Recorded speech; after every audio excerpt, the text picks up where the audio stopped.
নমস্কার বন্ধুরা, আমার চ্যানেল খানাবাহারে আপনাদের স্বাগত। আজকের আমার রেসিপি চিকেন ড্রাগন জোস। এটা নবমীর স্পেশাল হিসাবে আমি বানিয়েছি। এই ড্রাগন জোস নামটা শুনে আপনাদের হয়তো মনে হতে পারে বিশাল কিছু একটা ইনগ্রিডিয়েন্টস লাগবে, কিন্তু তা নয়।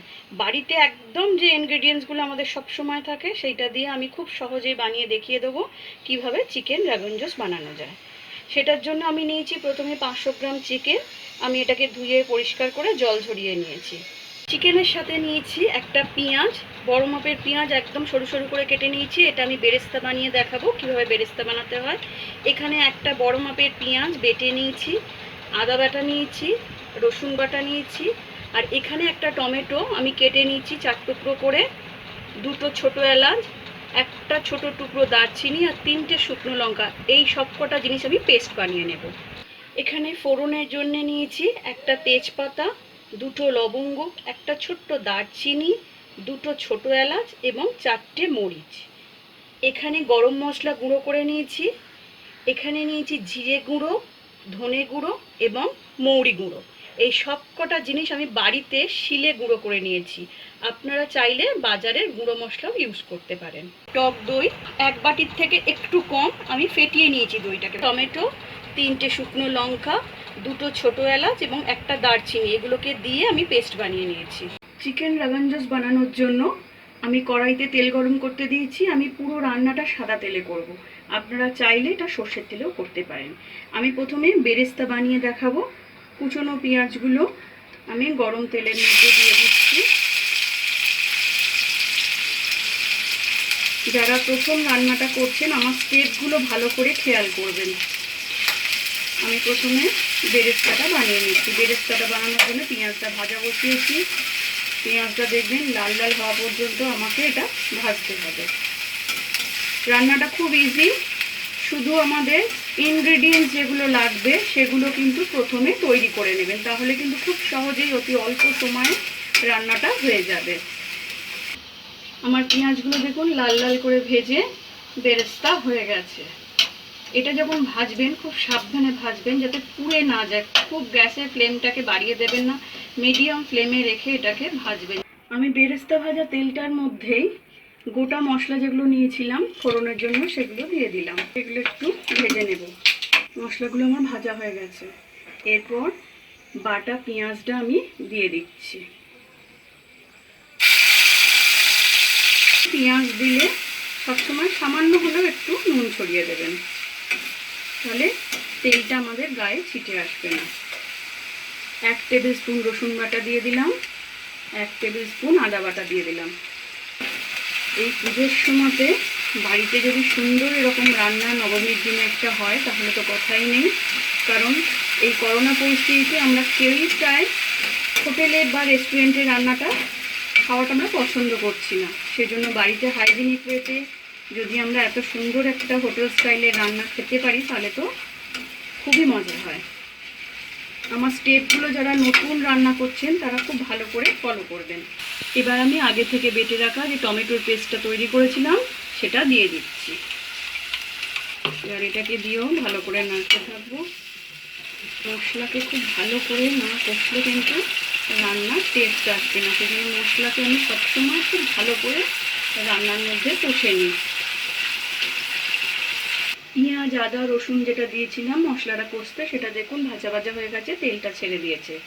এই সময় আগে থেকে গুঁড়ো করে রাখা জিরে গুঁড়ো দিয়ে দিচ্ছি। আমি এখানে 1 টিস্পুন মতো জিরে গুঁড়ো নিয়েছি, ধনে গুঁড়ো দিয়ে দিচ্ছি, সব সেম মাপের এগুলো দুটোই। আর এটা মৌরি গুঁড়ো, মৌরিটা কিন্তু এই রান্নায় খুব ইম্পর্টেন্ট, মৌরিটা অবশ্যই আপনারা দেবেন। এবার আমি এটাকে আবার ভালো করে কষতে থাকবো। আমি এখানে মশলাগুলো গুঁড়ো মশলাগুলো নিজে হাতে শিলে গুঁড়ো করে নিয়েছি। আপনারা চাইলে বাজারে কেনা মশলাও ইউজ করতে পারেন। গ্যাসের ফ্লেমটা অবশ্যই মাঝে মাঝে বাড়িয়ে দেবেন, মাঝে মাঝে কমিয়ে দেবেন, ওটা নিজেরা অ্যাডজাস্ট করে নেবেন। কাশ্মীরি মির্চ দিলাম 2 টিস্পুন। আপনারা লঙ্কার ঝালটা একটু নিজেদের স্বাদ অনুযায়ী দেবেন, কারণ এর মধ্যে টমেটোটা বাটার মধ্যে কিন্তু আমি 3টে শুকনো লঙ্কা বেটে দিয়েছিলাম, সেজন্য আমি এখানে কাশ্মীরি মির্চ দিলাম। সেজন্য ঝাল আর নুনটা সবসময় নিজেরা স্বাদ অনুযায়ী দেবেন। সামান্য 2-4 দানা চিনি দিলাম। এটা কিন্তু অপশনাল, আপনারা না চাইলে নাও দিতে পারেন। পুরনো গরম মশলাটা দিয়ে দিলাম। এরপর চিকেনটা আমি দিয়ে দেবো এর সাথে। এবার ভালো করে মশলাটাকে আমি কষতে থাকবো। চিকেনটা দেখুন আমি মশলার মধ্যে দিয়ে ভালো করে মিক্স করে নিচ্ছি। এভাবে ভালো করে মিক্স করে নেবেন। এইভাবে আমি 10 মিনিট পর্যন্ত প্রথমে মশলাগুলোকে মিক্স করব। তবে তার আগে ভেজে রাখা বেরেস্তাটা আমি দিয়ে দিলাম। এই সময় কিন্তু আমি কোনো জল ইউজ করছি না এখনো পর্যন্ত। আমি মিশিয়ে দিয়েছি। এই সময় ঢাকা দিয়ে আমি 10 মিনিট রেখে দেব। ঢাকা দিয়ে 10 মিনিট রেখে দিলাম। আমি 10 মিনিট বাদে ঢাকাটা খুলেছি। এই সময় এটাকে ভালো করে একবার নেড়ে দেবো আগে। এরপরে ফ্যাটানো যে টক দইটা দেখিয়েছিলাম সেটা দিয়ে দিচ্ছি এর মধ্যে। ভালো করে মিক্স করব। দইটা দিয়ে ভালো করে মিক্স করা হয়ে গেছে। আমি আবার 5 মিনিটের জন্য এটাকে ঢেকে দেব। আমি 5 মিনিট বাদে ঢাকাটা খুলেছি। দেখুন তেলটা ভেসে উঠেছে। আমি কিন্তু এই রান্নার মধ্যে এক ফোঁটাও এখনো জল দিইনি। আপনারা দেখতে পাচ্ছেন দইয়ের মধ্যে যে জলটা একটা থাকে সেটা কিন্তু মাংসটাকে পুরো সিদ্ধ করে দিচ্ছে। এই সময় আমি খুব সামান্য পরিমাণ জল দেব। সেটা হচ্ছে আমার মশলাগুলো বেটে রেখে যে জলটা হয়েছে সেই জলটাই আমি গরম করে নিয়েছি। সেই গরম জলটা আমি এর মধ্যে দেব। সব সময় রান্নায় চেষ্টা করবেন একটু গরম জল দেবেন। আমি দেখতে পাচ্ছেন আমি খুব অল্প পরিমাণে জলটা দিলাম।